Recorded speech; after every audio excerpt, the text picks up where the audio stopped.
Assalamualaikum warahmatullahi wabarakatuh. Perkenalkan, saya Zaki Fadli bersama dengan kelompok saya yaitu Rahmawati dan Dio Alfian. Kami di sini akan menjelaskan tentang tahap penelitian kualitatif. Tahap ini dibagi menjadi 3. Yang pertama adalah tahap pralapangan, tahap lapangan, dan pengolahan data. Di sini saya sendiri akan membacakan tentang tahap pralapangan. Nanti dilanjut dengan tahap lapangan yang dibacakan oleh Dio Alfian. Yang ketiga dibacakan oleh Rahmawati tentang pengolahan data. Baiklah, kita langsung saja menuju materinya. Yang pertama adalah tahap pralapangan. Ada beberapa pendapat di sini. Yang pertama dikemukakan oleh John W. Creswell dalam bukunya The Research Design Qualitative dan Quantitative Approach tahun 1994. Di sini beliau menyebutkan bahwa prosedur dalam pendekatan kualitatif dibagi menjadi langkah-langkah sebagai berikut nih. Yang pertama adalah the assumption of qualitative design. Yang kedua adalah the type of design. Yang ketiga adalah the research role. Yang keempat adalah data collection procedure. Yang kelima adalah data recording procedure. Yang keenam adalah data analysis procedure. Yang ketujuh adalah verification step. Yang kedelapan adalah the qualitative narrative. Sebenarnya ada juga yang mengumpulkan yang lain seperti dari Matthew Wiemels and Michelle Haberman. Tapi di sini saya hanya membacakan salah satunya aja. Yang selanjutnya kita akan menuju materi dan menjabarkan nih bagaimana atau apa saja tahap-tahap penelitian kualitatif itu sendiri. Dalam tahap pralapangan yang pertama adalah menyusun rancangan penelitian. Di sini seorang peneliti harus menyusun rancangan penelitian terlebih dahulu. Kenapa? Karena dalam setiap penelitian pasti juga ada rancangannya. Rancangan ini sebagai mengetahui apa sih kelemahannya, sebagai dasar pijakannya juga, agar dia bisa tahu tahap per tahapnya itu seperti apa, memahami kedalaman ataupun keleluasaan penelitian, dan memperkirakan penelitian apa sih yang akan terjadi dalam penelitian itu tersebut. Yang selanjutnya adalah tahap memilih lapangan penelitian. Di sini seorang peneliti sebelumnya diarahkan oleh teori substansinya itu sendiri dan akan sebelum dihipotesiskan sebagai hipotesis kerja. Seorang peneliti harus memilih lapangan penelitian itu sendiri karena dia harus tahu di mana yang akan dia tuju, tempatnya seperti apa, dia harus mengetahui di mana dia harus menuju lapangan itu sendiri. Yang selanjutnya adalah mengurus perizinan. Nah, di sini peneliti harus mengurus perizinannya. Kenapa? Karena dalam penelitian tersebut kita tidak bisa untuk seenaknya datang ke tempat itu atau memakai sarana itu. Di sini kita harus dituntut atau peneliti dituntut untuk bisa mengurus perizinannya. Entah itu dengan gubernur ataupun dengan RT atau bahkan kelurahan, desa, semuanya harus diurus perizinannya. Kenapa? Karena agar mereka bisa tahu atau dari pihak yang berwenang ini tahu tujuan kita apa, kita itu di situ akan apa. Jadi mereka harus berkonsultasi ataupun memberi suatu pengajuan perizinan kepada pihak yang berwenang tersebut. Sementara itu juga masih ada jalur informal yang perlu diperhatikan oleh peneliti, dan jangan sampai mengabaikan perizinan, karena jangan sampai seorang peneliti sudah merancang ataupun sudah mendesain penelitian itu sendiri, tapi ketika dia ingin melakukan penelitian dia tanpa izin, maka itu melanggar suatu ketentuan dan akan mengenakan ataupun akan menjadi masalah bagi peneliti itu sendiri. Nah, di sini peneliti juga perlu memperhatikan tentang syarat lain yang diperlukan seperti surat tugasnya, surat izin instansi di atasnya, identitas diri, dan perlengkapan penelitian. Surat tugas ataupun surat langsung dari atasannya itu sangat perlu karena sebagai bukti bahwa kita tuh sedang bertugas atau melakukan penelitian tersebut. Nah, itu diperlukan agar sebagai suatu lisensi sendiri, itu sebagai bukti sendiri bahwa kita sedang melakukan tugas ini dan ini buktinya. Dan selanjutnya biar lebih baiknya ya mereka menunjukkan itu tersebut dan membuktikan bahwa dengan surat itu tersebut. Yang selanjutnya adalah surat izin instansi di atasnya. bahwa ada surat langsung dari atasannya bahwa menyatakan bahwa peneliti tersebut memang diizinkan ataupun ditugaskan untuk melakukan penelitian itu. Identitas diri sendiri itu diperlukan sebagai identitas itu dia itu siapa, bahwa benarkah dia dari instansi itu tersebut, dan sebagai bukti dirinya bahwa dia bekerja di situ. Dan perlengkapan penelitian itu memang salah satu yang penting ya, karena kita tuh butuh sekali perlengkapan penelitian itu untuk melakukan penelitian itu sendiri. Yang selanjutnya adalah menjajaki dan menilai lapangan. Nah, tahap sini adalah merupakan orientasi sebuah lapangan.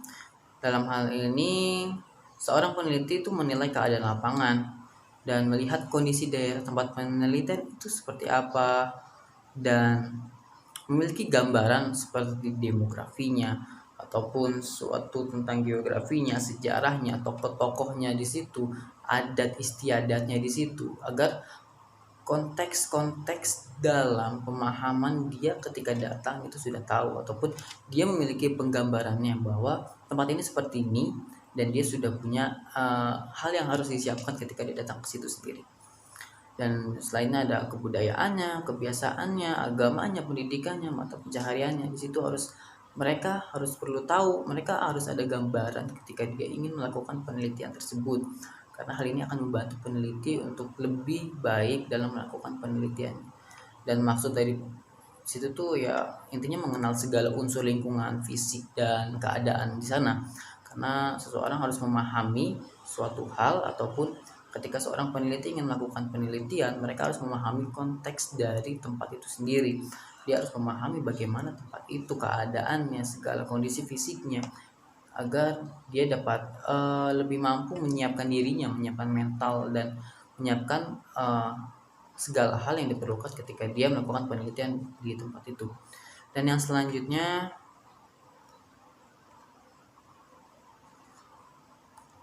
di sini Kiel and Miller merumuskan segi-segi yang perlu diketahui pada tahap invensi ke dalam 3 aspek ya. Yang pertama adalah pemahaman atas petunjuk dan cara hidup. Yang kedua adalah memahami pandangan hidup, dan yang ketiga adalah pemahaman diri. Upaya yang pertama itu adalah pemahaman atas petunjuk dan cara hidup. Upaya ini berawal dari usaha memahami jaringan, sistem sosial, dan berakhir pada kebudayaan yang dipelajari. Jadinya dia memahami suatu sistem jaringan sosial itu sendiri, dia memahami dari orang-orang yang di sekitarnya, dan pada akhirnya nanti dia akan terbentuk sebagai kebudayaan yang ada di dalam masyarakat itu sendiri. Memahami pandangan hidup itu cara masyarakat memandang suatu seperti objek orang lain, kepercayaan atau agama lain merupakan suatu segi yang terpatri dalam kehidupannya. Seseorang pasti memiliki pandangan hidupnya. Suatu tempat atau suatu daerah memiliki kebudayaan dan memiliki pandangan hidupnya. Mereka di situ peneliti harus paham bagaimana pandangan hidup orang-orang di situ, agar mereka lebih bisa lebih dekat atau memahami satu sama lainnya. Nah, selanjutnya adalah pemahaman diri. Pemahaman diri sendiri ini terjadi pada saat peneliti mengenal dan mempelajari kondisi kebudayaan yang tampak dalam unsur-unsur kekaguman, strategi, kegembiraan, dan kesenangan yang mencerminkan motivasi dan citra rasa. Poin yang selanjutnya yang tadi kita melanjutkan tahap lapangan itu, yang pertama adalah memilih dan memanfaatkan informan. Di sini informan sendiri sebagai suatu sarana bagi peneliti agar lebih memperdalam pengetahuan tentang tentang lapangan itu sendiri.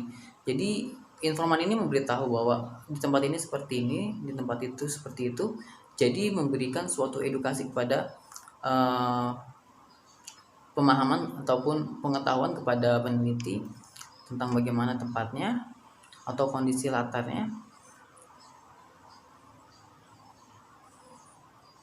Di sini sebagai anggota tim ya, ia dapat memberikan pandangan dari segi orang dalam tentang nilai-nilai, sikap, bangunan, proses, dan kebudayaan yang menjadi latar penelitian tersebut.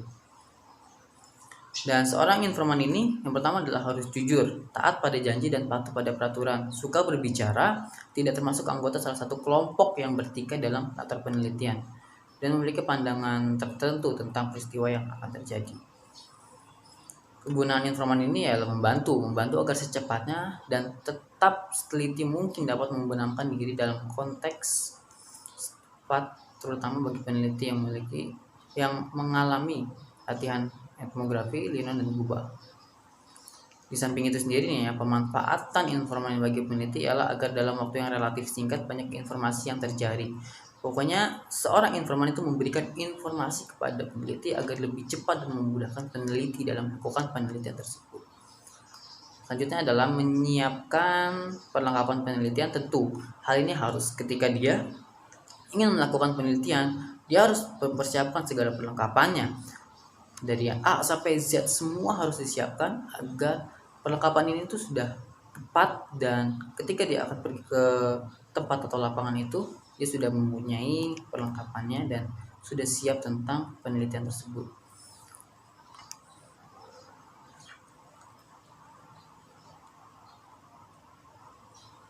Nah, selanjutnya di sini yang lebih penting lagi ialah rancangan biaya, karena tanpa biaya peneliti tidak akan dapat terlaksana. Pada tahap analisis data diperlukan juga berupa alat-alat seperti komputer, kartu, dan kategorisasi, kertas manila, map, folder, dan segala macamnya yang dibutuhkan pada penelitian.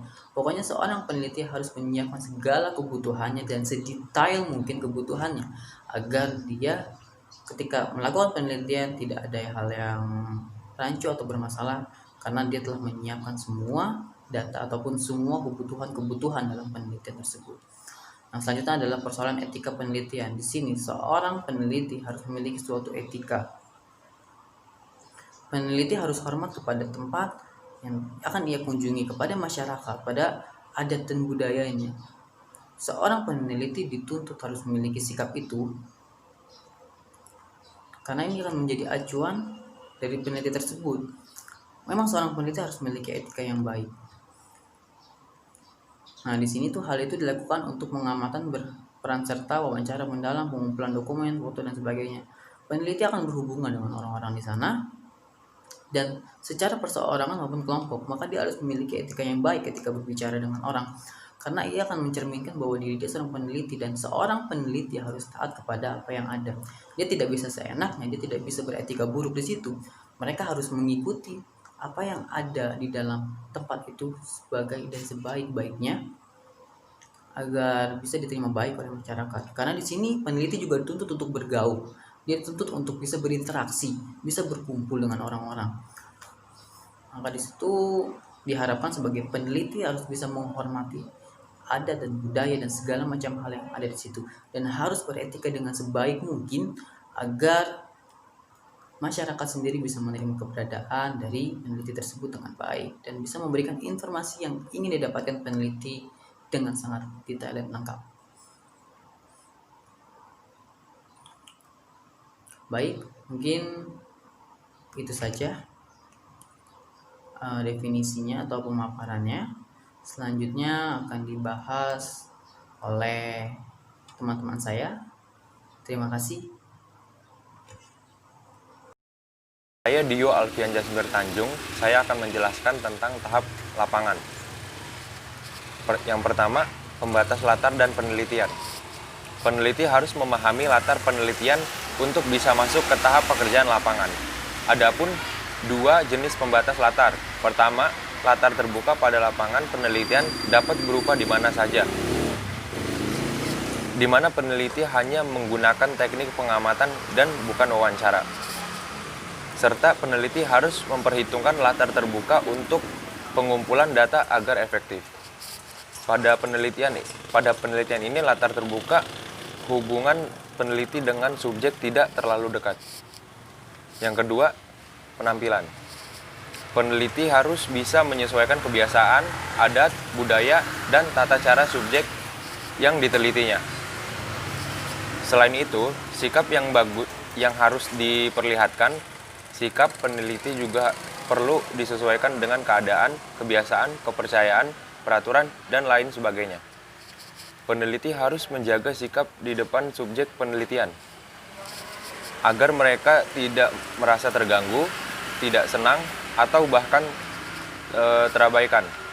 Dengan demikian, memudahkan peneliti menjalin hubungan serta proses untuk pengumpulan data. Yang ketiga, pengenalan hubungan peneliti di dalam. Peneliti harus mampu membina hubungan yang dekat dengan subjek sehingga keduanya dapat bekerja sama dan saling memberi informasi. Namun peneliti harus tetap efektif, selektif untuk memilih informasi yang diperlukan dan menghindari sesuatu yang dapat mempengaruhi data. Peneliti memiliki tugas untuk mengumpulkan data yang relevan sebanyak mungkin dari sudut pandang subjek penelitian tanpa mempengaruhi mereka. Terakhir, jumlah waktu studi. Peneliti harus memperhatikan waktu dalam melakukan penelitian. Peneliti yang harus menentukan sendiri pembagian waktu agar waktu yang digunakan di lapangan dapat digunakan secara efektif dan efisien. Peneliti harus tetap berpegang pada tujuan masalah dan pembagian waktu. Terima kasih. Perkenalkan, nama saya Rahmawati. Di sini saya akan menjelaskan mengenai pengolahan data. Arti dari pengolahan data itu sendiri ialah peneliti melakukan analisis data dari hasil yang sudah ditemukan, baik dari informan maupun data-data pada tahap sebelumnya. Pengolahan data ini dilakukan peneliti sebelum peneliti melakukan penulisan terhadap laporan penelitiannya. Nah, dalam pengolahan data terdapat 5 poin utama. Yang pertama, reduksi data, yang kedua display data, yang ketiga analisis data, yang keempat mengambil kesimpulan dan verifikasi, yang kelima meningkatkan keabsahan hasil. Baik, saya akan lebih jelaskan mendetail dari yang pertama, reduksi data. Reduksi data ini data yang ditulis dalam bentuk laporan terperinci agar memberikan gambaran yang tajam tentang hasil pengamatan dan juga mempermudah peneliti dalam mencari informasi tambahan jika diperlukan. Lalu yang kedua ada display data. Display data ini data yang dikategorisasikan menurut pokok permasalahannya dan dibuat dalam bentuk data matriks agar peneliti mudah melihat hubungan antara data satu dan data yang lainnya. Yang ketiga, analisis data. Di sini peneliti mengolah data, memilah-milah data, dan mengategorisasikan data serta mempelajari data agar dapat diceritakan kepada orang lain. Selanjutnya ada mengambil keputusan dan verifikasi. Angka selanjutnya dari tahap sebelumnya ini menyimpulkan dan melakukan verifikasi atas data-data yang sudah diproses atau ditransfer ke dalam bentuk-bentuk yang sesuai dengan pola pemecahan permasalahan yang dilakukan. Selanjutnya yang kelima, meningkatkan keabsahan hasil. Dalam meningkatkan keabsahan hasil ini ada beberapa poin yang diperlukan. Yang pertama itu kredibilitas, di mana peneliti harus mampu menulis laporan yang dapat dipercaya oleh orang lain. Selanjutnya ada transferabilitas, di mana hasil dari penelitiannya itu mampu ditransfer atau digeneralisasikan dalam bentuk situasi yang lain. Selanjutnya ada dependabilitas dan konformabilitas. Ini dilakukan dengan audit trial berupa komunikasi dengan pembimbing atau pakar lainnya dalam bidang guna membicarakan permasalahan-permasalahan yang dihadapi dalam penelitian berkaitan dengan data yang harus dikumpulkan. Yang terakhir itu ada narasi hasil analisis. Biasanya kualitatif, pembahasan dalam penelitian kualitatif menyajikan informasi dalam bentuk teks tertulis atau bentuk-bentuk gambar mati atau hidup seperti foto dan video. Lalu di sini ada kesimpulannya. Dari tahap penelitian kualitatif itu terdapat 3 tahap. Yang pertama pralapangan, tahap lapangan, dan tahap pengolahan data. Seperti yang kita ketahui bahwa penelitian kualitatif meletakkan objek sebagai penelitiannya, sehingga penting bagi peneliti untuk mengikuti tahapan atau langkah agar memperoleh kesimpulan yang baik dan benar untuk penelitian laporannya.